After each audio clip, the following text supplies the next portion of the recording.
जी अस्सलाम वालेकुम। इस वक्त हम पार्लियामेंट के सामने मौजूद हैं शाहराह दस्तूर के ऊपर, और आज 16वां अहम तरीन कौमी असम्बली का जो इजलास है वो जारी है। स्पीकर और डिप्टी स्पीकर के इंतखाबात की तैयारियां इस वक्त की जा रही है। मेरे पीछे आप देख सकते हैं पार्लियामेंट मौजूद है। बड़ी हंगामा आराई आज पार्लियामेंट के अंदर होती रही और बड़े शदीद नारे वगैरह लगते रहे। एक ख़ास एक वक्त ऐसा आया जब नवाज़ शरीफ साहब को बड़ी सुबकी उठाना पड़ी। कौमी असम्बली के ईवान के अंदर वो मौजूद थे, और जब वो ईवान के अंदर आए तो उस वक़्त उनके लिए जो नारेबाजी हुई वो बड़ी हैरानकुन थी। यानी कि अब भी इतना सब कुछ करने के बावजूद भी नवाज़ शरीफ वो वाला खोया हुआ मकाम, वो इज़्ज़त, वो शायद शोहरत तो उनकी शायद पहले से बढ़ गई हो, लेकिन वो अपना मुकाम हासिल करने में नाकाम रहे हैं। आज ईवान के अंदर जब वो पहुँचे तो उनके ख़िलाफ़ इतनी शदीद नारेबाजी हुई कि नून लीग की अक्सरियत सीटें होने के बावजूद, गैलरीज़ में बैठे हुए अक्सरियत उनके अपने लोग होने के बावजूद बहुत ज़ोर व शोर से उनके ख़िलाफ़ चोर चोर के नारे लगाए गए। ख़ुसूसन जब वो स्पीकर असम्बली के पास गए, स्पीकर असम्बली के पास जाकर उन्होंने रजिस्टर होता है हाज़िरी वाला, वहाँ पर हाज़िरी लगाने के लिए जब अपना रजिस्टर देखा और वहाँ पर हाज़िरी लगाने लगे तो उस वक़्त भी पीछे से चोर चोर के शदीद नारेबाजी जो है वो जारी थी। और ये जो लम्हात थे वो शायद वो ज़िंदगी भर याद रखेंगे, क्योंकि उनके ऊपर इल्ज़ाम है मुबैना तौर पर वो यास्मीन राशिद और जो मानसेरा वाली सीट थी वहाँ पर धांधली से मुंतखब होकर आए हैं। लेकिन उनके फॉर्म 47 के ऊपर तो वो जीते हुए हैं, लेकिन फॉर्म 45 अगर किसी नून लीग वाले बंदे से कहा जाए कि आप हमें दिखाएं तो वो दिखाने से कासिर नज़र आता है, बल्कि शायद जो है वो लड़ाई झगड़े पर भी उतर आते हैं। एक दफ़ा तो ऐसा हुआ कि एक नून लीगी जो रहनुमा थे उनसे सवाल किया कि पीटीआई के लोग फॉर्म 45 अपना दिखा रहे हैं, आपका फॉर्म 45 कहाँ है?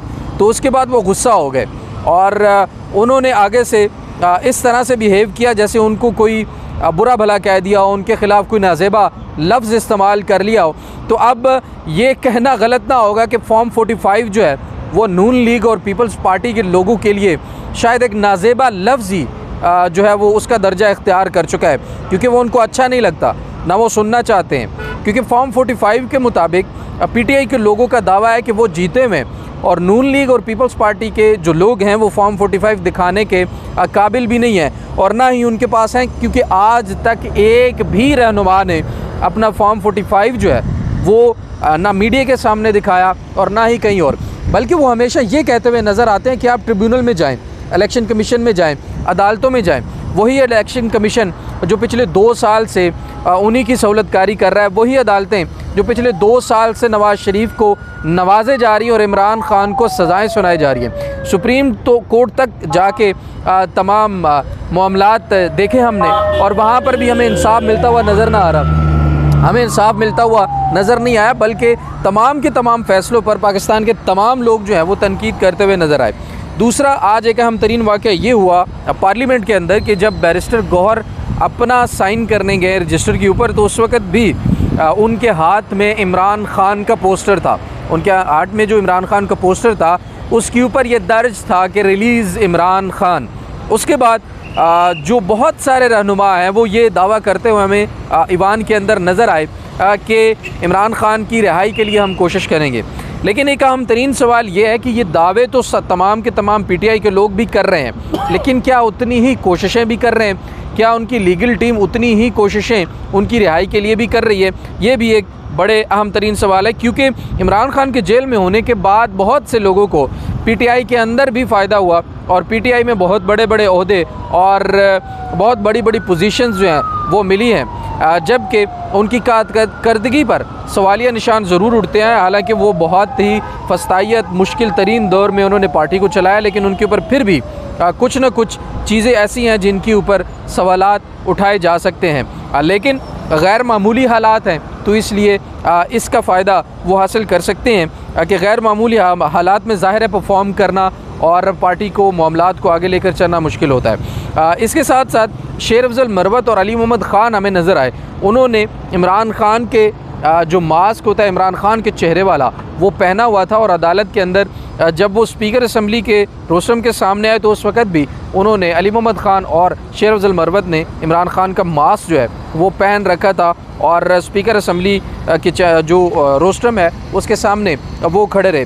बहरहाल ईवान के अंदर अब पिछले 2 साल तो बड़े आराम से अगर हम कहें कि हुकूमत चलाई जाती रही, क्योंकि कोई अपोजिशन ना होने के बराबर थी। मतलब अपोजिशन के नाम पे अगर कोई मजाक था तो वो राजा रियाज उस वक़्त जो है असम्बली के अंदर मौजूद थे, लेकिन अब एक तगड़ी हकीकी और अवाम के भरपूर वोटों से आई ईवान के अंदर अपोजिशन मौजूद है।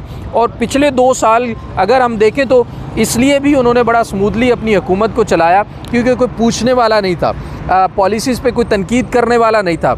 जब भी कोई बिल पेश किया जाता था वो मंजूर हो जाता था, बल्कि आखिरी दिनों में धड़ाधड़ बिल पेश होते रहे। और हिस्ट्री में भी ये चीज़ लिखी जाएगी कि 55 बिल एक ही वक्त में पास किए गए थे साबका नवाज शरीफ के 2 साला PDM के दौर में।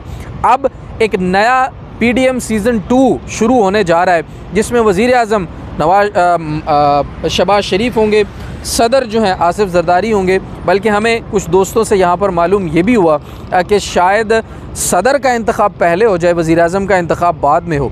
तो अब ये भी देखना होगा कि आने वाला जो PDM सीज़न 2 है ये चलाने में कितनी आसानी और कितनी मुश्किलात होंगी। अब ईवान के अंदर शेर अफजल मरवत भी हैं, ईवान के अंदर अली मोहम्मद ख़ान भी हैं, ईवान के अंदर शहरियार अफरीदी, शानदाना गुलजार, ईवान के अंदर बैरिस्टर गौहर, और ईवान के अंदर ही जरताज गुल भी हैं, मलिक आमिर डोगर भी हैं। ये तमाम लोगों की मौजूदगी में शहबाज शरीफ को हुकूमत चलाने के लिए बहुत मुश्किलात का सामना करना पड़ेगा। बहुत मुश्किलात होने वाली हैं उनके लिए, क्योंकि इस बार अपोजिशन जो है वो इतनी तगड़ी साबित हो सकती है कि उनके लिए तमाम के तमाम पॉलिसी डिसीजन लेने में मुश्किलात होंगी और उनको ईवान चलाने में भी मुश्किलात का सामना करना पड़ सकता है। आज जो हमने मुज़ाहरा देखा शदीद तरीन नारेबाजी थी, और इतनी शदीद नारेबाजी के अंदर ईवान को चला पाना मुश्किल जो है वो साबित हो रहा था। तो अब स्पीकर और डिप्टी स्पीकर का जो अमल है उनके कागजात जो हैं वो जमा हो चुके हैं। पीपल्स पार्टी के डिप्टी स्पीकर उन्होंने कागजात नामजदगी जमा करवाए हैं, अपने कागजात, मैं उनका नाम भूल रहा हूँ, माजरत ख़्वाह हूँ। और जो नून लीग के सरदार अयाज सादिक हैं उन्होंने अपने कागजात नामजदगी जमा करवाए हैं, जबकि सुन्नी इत्तेहाद काउंसिल जिनको बैक कर रही है पाकिस्तान तहरीक इंसाफ, उनके मलिक आमिर डोगर ने अपने कागजात नामजदगी स्पीकर असम्बली के लिए जमा करवाए हैं, जबकि डिप्टी स्पीकर के लिए जुनेद अकबर ख़ान ने अपने कागजात नामजदगी जो हैं वो जमा करवाए हैं। तो अब 12 बजे तक का वक्त था स्पीकर और डिप्टी स्पीकर के लिए कागजात जमा करवाने का, लेकिन अब उम्मीद ये ज़ाहिर की जा रही है कि इस टाइम को बढ़ा दिया जाएगा। खैर मज़ीद इजलास की कार्रवाई है वो आज तो होती हुई नज़र नहीं आ रही, लेकिन ये है कि कल स्पीकर और डिप्टी स्पीकर के इंतखाब के बाद फिर जो है वो सदर का इंतखाब भी मुमकिन तौर पर जल्द ही किया जाएगा, और फिर शहबाज शरीफ के वज़ीर आज़म उनके मद्द मुकाबिल सुन्नी इत्तेहाद काउंसिल जिनको पाकिस्तान तहरीक इंसाफ बैक कर रही है उसमें जो उमर अयूब हैं चीफ़ ऑर्गेनाइज़र पाकिस्तान तहरीक इंसाफ, वो वज़ीर आज़म के उम्मीदवार होंगे। तो एक दिलचस्प नया दौर शुरू होने वाला है, बहुत बड़े चैलेंजेस ज़ाहिर है, लेकिन इस वक्त मैंडेट चोरी के इल्ज़ाम के बाद हल्फ लेकर आज तमाम जो जीतने वाले उम्मीदवारों ने हल्फ तो उठा लिया है, लेकिन अब उनके लिए डिलीवर करना सबसे बड़ा सवाल या निशान होगा कि इतने मुश्किल तरीन हालात में वो आगे मुल्क की खिदमत कैसे करते हैं, मुल्क को डिलीवर कैसे करते हैं, क्योंकि उनके ऊपर ये तनकीद की जा रही है कि वो हल्फ जो उठा रहे हैं उसमें उनके पास चोरी का मैंडेट है, तो फिर वो हल्फ जो ले रहे हैं उसमें अगले 5 साल वो खिदमत कैसे करेंगे, ये बहुत बड़े सवालिया निशान है। देखते हैं कि आगे क्या अपडेट्स होती हैं। मज़ीद जो अपडेट्स हैं वो भी आपके साथ ज़रूर शेयर करेंगे। अपने मेज़बान कमर मेकन को इजाज़त दीजिए। पार्लियामेंट हाउस में इजलास जो है वो जारी है। अपना बहुत सारा ख्याल रखिए। अल्लाह निगहबान।